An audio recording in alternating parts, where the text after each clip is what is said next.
जावा में हमारे पास तीन तरह के वेरिएबल्स होते हैं। एक होते हैं इंस्टेंस वेरिएबल्स और एक होते हैं स्टैटिक वेरिएबल्स और लोकल वेरिएबल्स। इंस्टेंस वेरिएबल्स कौन से होते हैं? वो वेरिएबल्स होते हैं जो डायरेक्टली हम क्लास के अंदर डिक्लेयर कर रहे होते हैं।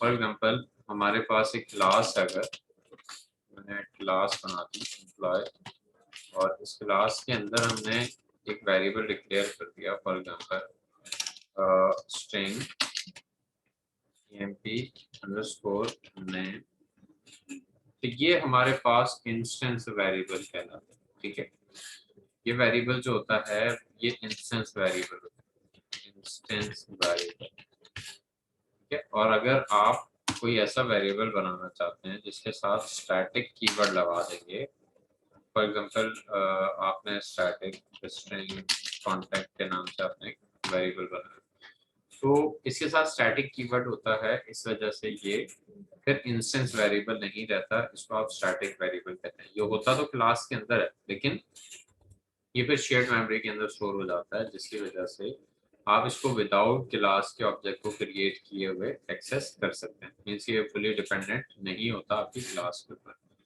आप इसको क्लास के रेफरेंस से भी एक्सेस कर सकते हैं, तो इसको स्टैटिक वेरिएबल कहा जाता है। और अगर आप कोई ऐसा वेरिएबल बनाते हैं जो कि फंक्शन के अंदर है किसी, फॉर एग्जांपल वाइड डिस्प्ले के नाम से हमने एक फंक्शन बनाया, ठीक है, और इसके अंदर हमने एक वेरिएबल बना दिया, ठीक है, और इसमें हमने कोई भी वैल्यू दे दी, तो बेसिकली इस जो फंक्शन है, ये वाला जो वेरिएबल है, इस वेरिएबल का जो स्कोप है वो कहाँ तक रहेगा, यहाँ तक, तो इसलिए इसको लोकल वेरिएबल कहा जाता है। ठीक है, ये आपके पास क्या है, लोकल वेरिएबल। अब यहाँ पे अगर हम इस क्लास का ऑब्जेक्ट बनाते हैं यहाँ पर मैन मेथड के अंदर, तो आप इसको एक्सेस कैसे करेंगे? सबसे पहले आपने क्लास का ऑब्जेक्ट बनाना है, employ emp equals to new, आपके पास ऑपरेटर है और आपके पास एम्प्लॉय कंस्ट्रक्टर।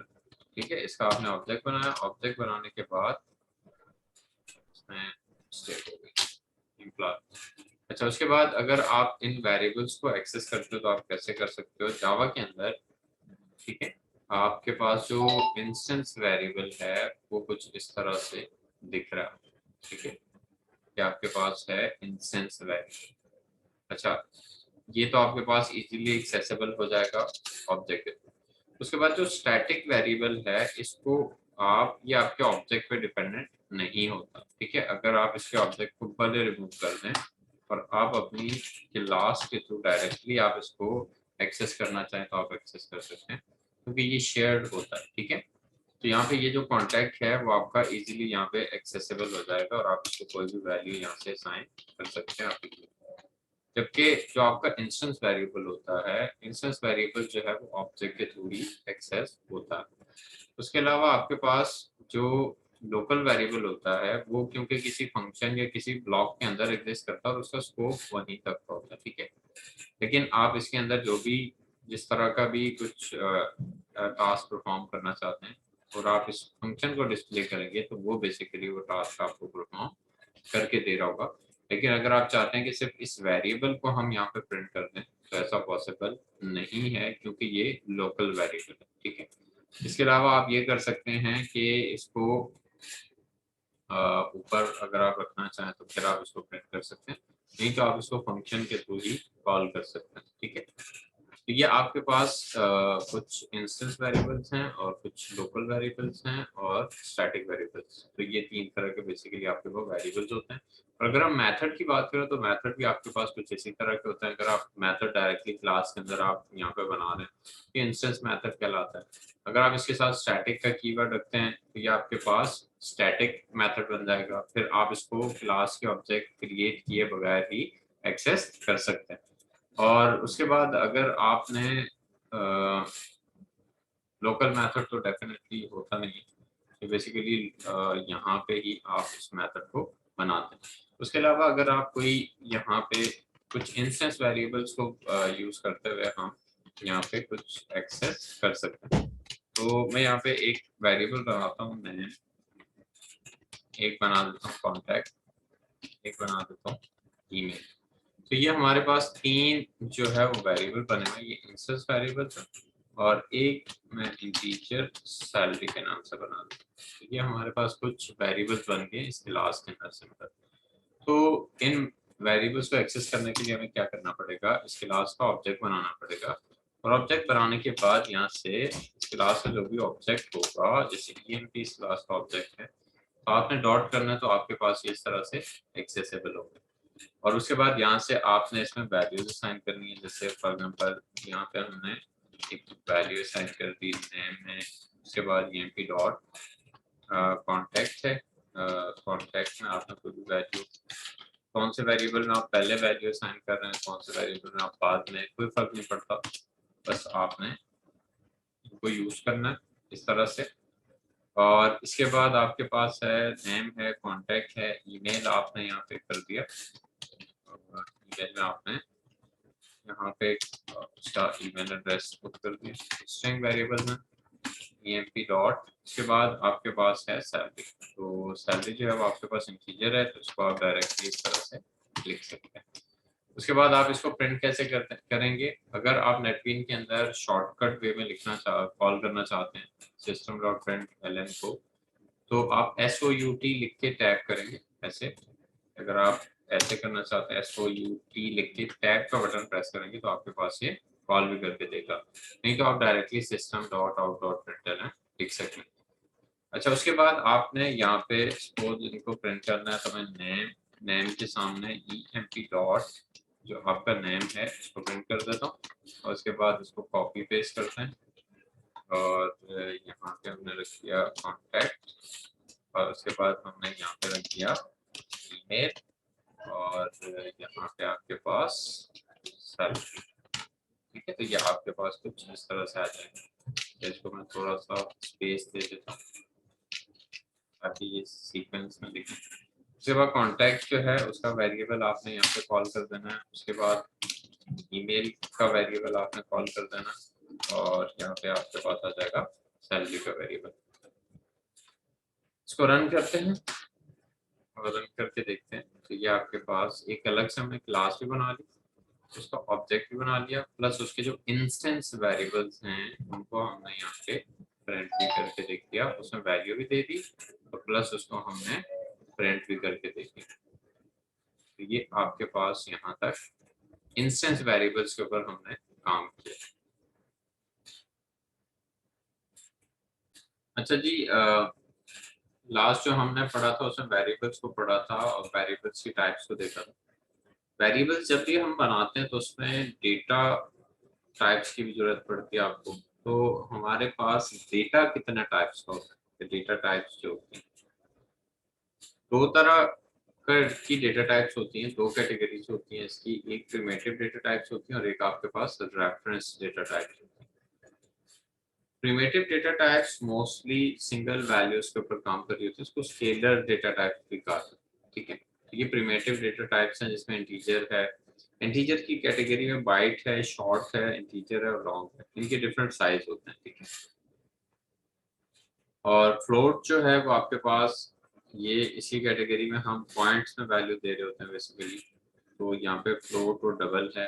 उसके बाद करेक्टर है और करेक्टर के बाद करेक्टर में हम सिंगल करेक्टर दे रहे होते हैं। ठीक है, यूनिकोड करेक्टर। उसके बाद बूलियन में हम ट्रू या फॉल्स में वैल्यू दे रहे होते हैं। ठीक है,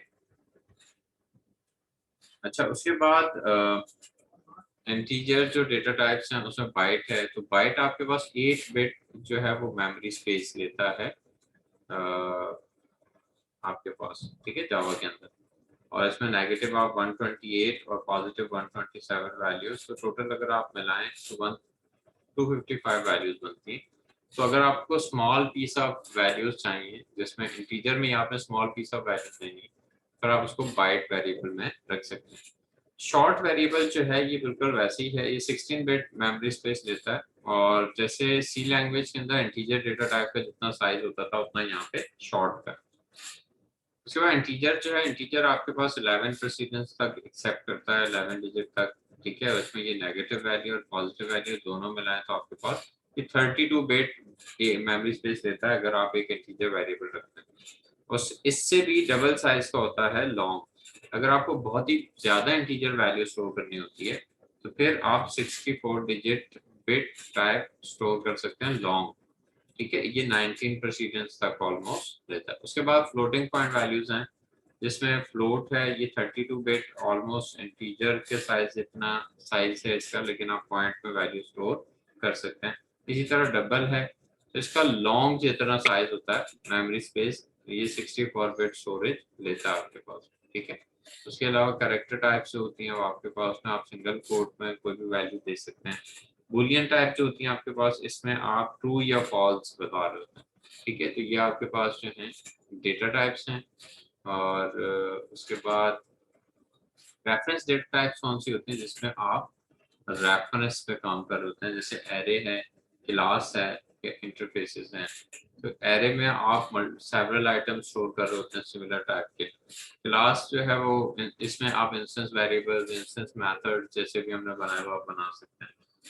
उसके बाद इंटरफेस के अंदर आप मल्टीपल मेथड्स बना सकते हैं, उसके थ्रू आप मल्टीपल इनहेरिटेंस को भी इम्प्लीमेंट कर सकते हैं। तो ये हम इंशाल्लाह आगे बढ़ेंगे तो उसको देख रहे होंगे। लिटरल्स क्या होते हैं, लिटरल्स में हम कुछ फिक्स वैल्यूज किस तरह से असाइन कर रहे होते हैं। तो अगर हम इंटीजर या किसी वेरिएबल्स को वैल्यू असाइन करने का वो जो तरीका होता है उसको लिटरल्स कहा जाता है। तो इसमें आप जैसे इंटीजर है इसमें 50 वैल्यू आप डायरेक्टली ऐसे ही असाइन कर देते हैं। फ्लोट में लास्ट में f लिखते हैं आप वैल्यू में, ठीक है। करेक्टर हमेशा सिंगल कोट में लिखते हैं, और अगर आप स्ट्रिंग वैल्यू लिखते हैं और डबल कोट में लिखते हैं, और बूलियन जो है वो आपके पास ट्रू या फॉल्स में आप लिखते हो, ठीक है। ये इंटीजर वैल्यू इस तरह से दी हुई है। इसके अलावा फ्लोटिंग पॉइंट में वैल्यू आपने देनी है तो वो आप इस तरह से दे सकते हैं, ठीक है। उसके बाद आप बूलियन लिटरल है, जिसमें बूलियन में वैल्यू ट्रू या फॉल्स हम देते हैं। नल लिटरल का ये करेक्टर, इसमें आप सिंगल कोट के अंदर वैल्यू दे रहे होते हैं एक करेक्टर। और नल लिटरल्स का मतलब ये है कि ये इंडिकेट करता है कि इस वेरिएबल या इस ऑब्जेक्ट के पास कोई वैल्यू नहीं है, तो आप इस तरह से इसको असाइन कर सकते हैं। स्ट्रिंग लिटरल की अगर हम बात करें तो वो आपके पास इस तरह से आप सिंपल डबल कोट्स के अंदर इन वैल्यू को लिख सकते हैं। और वैलिड लिटरल्स कौन से होते हैं, न्यूमेरिक लिटरल्स कौन से होते हैं, वो यहाँ पे बताया हुआ है। अगर आप न्यूमेरिक में इस तरह से अंडरस्कोर आप यूज करते हैं तो ये आपके पास वैलिड लिटरल होता है। और उसके बाद अगर अंडरस्कोर के बाद आप इस तरह से लिख रहे हैं वैल्यू, तो इसमें क्योंकि लॉन्ग है लास्ट में तो एल है तो इस वजह से वैलिड है। उसके अलावा ये जो है इनवैलिड है, ठीक है। और ये पॉइंट में वैल्यू अगर आप इस तरह से लिखते हैं तो एक्सेप्ट करेगा, और इस तरह से भी अगर आप बाइट्स में लिखते हैं तो भी ये एक्सेप्ट करेगा, ठीक है। तो बाकी भी इस तरह से। और उसके बाद है स्केप सीक्वेंस कैरेक्टर्स। तो स्केप सीक्वेंस कैरेक्टर्स में अगर आपने कोई टैग देना है जो सबसे ज्यादा यूज होने वाले, बाकी भी आप लोग इसको यूज कर सकते हैं, लेकिन जो सबसे ज्यादा यूज होने वाले हैं इसमें वो /t को हम यूज करते हैं टैग देने के लिए, स्पेस देने के लिए। लाइन ब्रेक के लिए हम /n को यूज कर लेते हैं।